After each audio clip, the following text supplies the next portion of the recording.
असली सवाल ये नहीं है कि वंदे मातरम गाया जाए या नहीं। अब हुआ ये कि हाल में ही कांग्रेस नेताओं ने अपने कार्यक्रमों में वही पहले दो छंद गाए।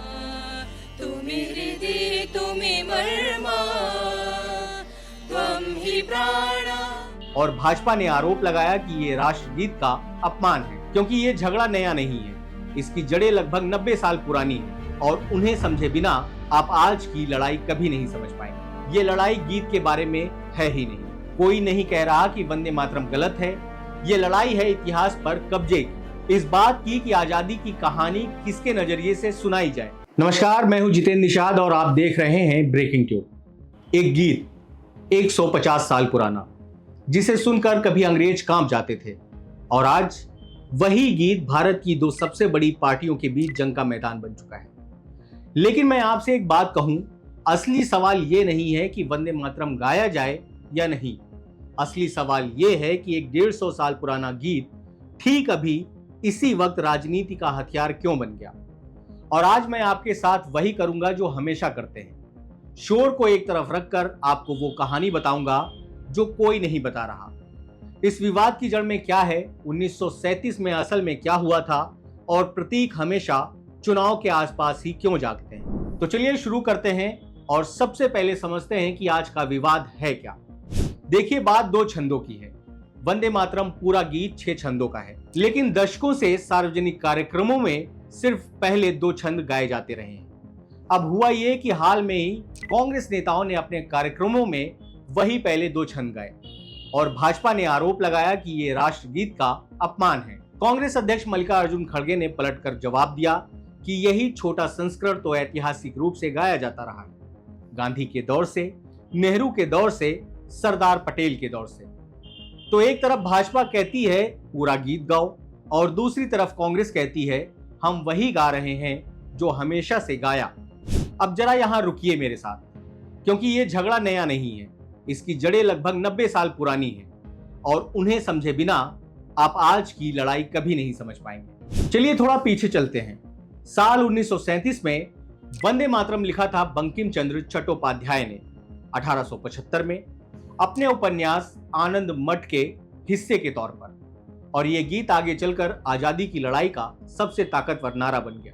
और ये लेकिन बहुत जरूरी है, गीत के बाद के छंदों में कुछ धार्मिक बिंब थे। मातृभूमि को देवी के रूप में दिखाया गया था और उस दौर में कुछ तबकों ने इस पर आपत्ति जताई। तो 1937 में कांग्रेस कार्य समिति ने एक फैसला लिया कि सार्वजनिक कार्यक्रमों में गीत के सिर्फ 2 छंद गाए जाएंगे, और यह फैसला एक समिति की सलाह पर हुआ, जिसमें रविन्द्रनाथ टैगोर की राय भी शामिल थी। अब ध्यान दीजिए, क्योंकि ये सबसे अहम बात है। ये कोई बंटवारा नहीं था, ये एक समझौता था, एक ऐसे देश में सबको साथ रखने की कोशिश जहां हर आस्था के लोग एक साथ रह रहे थे। अब यहीं से चलते हैं सीधे आज पर, और यहीं इतिहास और वर्तमान आमने सामने टकराते हैं। प्रधानमंत्री मोदी ने संसद में वंदे मातरम के 150 साल की विशेष चर्चा के दौरान 1937 के उसी फैसले की आलोचना की। उनका तर्क ये था कि गीत के 2 छंदों तक सीमित करने से उसकी एकजुट करने वाली ताकत कमजोर हुई, और कांग्रेस का जवाब कि वो सिर्फ इतिहास का पालन कर रही है। और नेहरू के पत्र बताते हैं कि उस वक्त का विवाद सांप्रदायिक तत्वों ने बढ़ाया था, और इसी बीच सरकार ने एक कानूनी कदम भी उठाया। 11 अगस्त को राष्ट्रीय सम्मान अपमान निवारण संशोधन कानून को राष्ट्रपति की मंजूरी मिली। अब ये कानून किसी को वंदे मातरम गाने के लिए बाध्य नहीं करता, ये बात साफ समझ लीजिए, लेकिन ये उस व्यक्ति को सजा जरूर देता है जो जानबूझकर इसके गायन को रोके या बाधित करे। अब यहां मुझे आपसे बिल्कुल ईमानदार रहना है, क्योंकि ब्रेकिंग ट्यूब पर हम यही करते हैं। मैं आपको यह नहीं बताऊंगा कि इसमें कौन सही है और कौन गलत, क्योंकि सच ये है कि दोनों पक्षों के पास अपने अपने तर्क हैं और अपना अपना इतिहास। लेकिन मैं आपको वो ढांचा जरूर दे सकता हूं जिससे आप खुद पढ़ सके कि ये लड़ाई असल में किस बारे में है। क्योंकि जरा गौर से देखिए, ये लड़ाई गीत के बारे में है ही नहीं। कोई नहीं कह रहा कि वंदे मातरम गलत है। ये लड़ाई है इतिहास पर कब्जे की, इस बात की कि आजादी की कहानी किसके नजरिए से सुनाई जाए। एक पक्ष कहता है बंटवारा हुआ, कमजोरी हुई, दूसरा कहता है समझौता हुआ, समझदारी हुई। एक ही घटना और 2 बिल्कुल अलग कहानियां। और यहीं से मैं आपको बता दूं वो 3 सवाल जो आप किसी भी प्रतीक विवाद में पूछ सकते हैं। इन्हें याद रखिएगा। पहला सवाल विवाद प्रतीक का है या इतिहास की व्याख्या का। यहां जवाब है व्याख्या का, गीत नहीं, उसका इतिहास दांव पर है। दूसरा सवाल, ये अभी क्यों? कौन सा चुनाव पास है, कौन सी घटना इसे वापस लेकर आई? क्योंकि प्रतीक अपने आप नहीं जागते, उन्हें जगाया जाता है और अक्सर ठीक चुनावी मौसम में। और तीसरा सवाल, इससे फायदा किसे? हर पक्ष को इस बहस से आखिर मिलता क्या है और कहीं इसीलिए तो इसे जिंदा नहीं रखा जा रहा? इन तीनों सवालों को जोड़िए और वंदे मातरम का पूरा विवाद अपने आप आपके सामने खुलने लगेगा। तो अब आखिरी बात, इस पूरी कहानी का आपके लिए, एक आम नागरिक के लिए मतलब क्या है?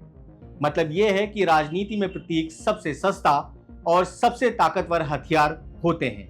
एक गीत, एक झंडा, एक नारा, इन पर लड़ाई छेड़ना बहुत आसान है क्योंकि ये सीधे आपकी भावनाओं को छूते हैं और जैसे ही भावनाएं जागती हैं, असली सवाल रोजगार, महंगाई, शिक्षा सब पीछे छूट जाते हैं। इसीलिए अगली बार जब कोई प्रतीक अचानक विवाद बन जाए तो रुकिए और खुद से पूछिए, प्रतीक का झगड़ा है या व्याख्या का? ये अभी क्यों है और इससे फायदा किसे? क्योंकि इस देश में सबसे बड़ी लड़ाइयां अक्सर सबसे पुराने गीतों की आड़ में लड़ी जाती हैं। मैं हूं जितेंद्र, ये था ब्रेकिंग ट्यूब। अगर इस विश्लेषण ने आपकी समझ को थोड़ा और साफ किया हो तो चैनल को सब्सक्राइब कर दीजिए, क्योंकि हम खबर नहीं दिखाते, खबर के पीछे का ढांचा दिखाते हैं। मिलते हैं अगले वीडियो में।